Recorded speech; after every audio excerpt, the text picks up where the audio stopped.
అందరికీ నమస్కారం. Welcome back to my channel. ఈరోజు వాలంటరీ వ్యవస్థ గురించి ఒక ఫుల్ క్లారిటీ అయితే న్యూస్ పేపర్లో వచ్చింది.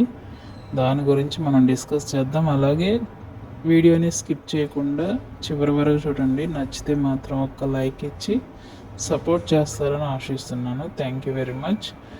వాలంటరీ వ్యవస్థలో ఎన్నో మార్పులు చేర్పులు వస్తున్నాయని ఎన్నో అపోహలు వస్తున్నాయి.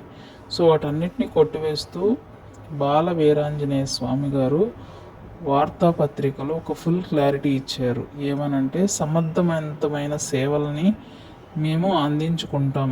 వాలంటీర్స్ ద్వారా ఒక మంచి స్కిల్స్ నేర్పించి వారి యొక్క విద్యార్హతలను బట్టి వారికి ట్రైనింగ్ ఇచ్చి అన్ని విషయాల్లో ఒక 10,000 జీతం ఇచ్చి వారిని సమర్థవంతంగా వాడుకుంటాం. కాబట్టి వాలంటీర్లందరూ అపోహలు వద్దు అంటూ న్యూస్ పేపర్లో ఒక ఆర్టికల్ అయితే విడుదల చేశారు బాల వీరాంజనేయ స్వామి గారు. సో వాలంటీర్లు అనే వారికి ఖచ్చితమైన పోస్టింగ్ ఉంటుంది, ఇటువంటి సందేహం లేదు. అలాగే సచివాలయ ఉద్యోగులకు కూడా ఒక సూచన ఇచ్చారు. వారు కూడా ఎన్నో అపోహలు వస్తున్నాయి, వ్యవస్థను తొలగిస్తున్నామని ఎన్నో వార్తలు వస్తున్నాయి సోషల్ మీడియాలో. వాటినన్నింటినీ కొట్టివేస్తూ వాలంటరీ వ్యవస్థను సచివాలయాన్ని వాడుకుంటామని సచివాలయ వ్యవస్థను కూడా తొలగించేది లేదంటూ ఒక ఫుల్ క్లారిటీ ఇచ్చారు. సో ఎవరు భయపడాల్సిన పని లేదు. Okay, thank you.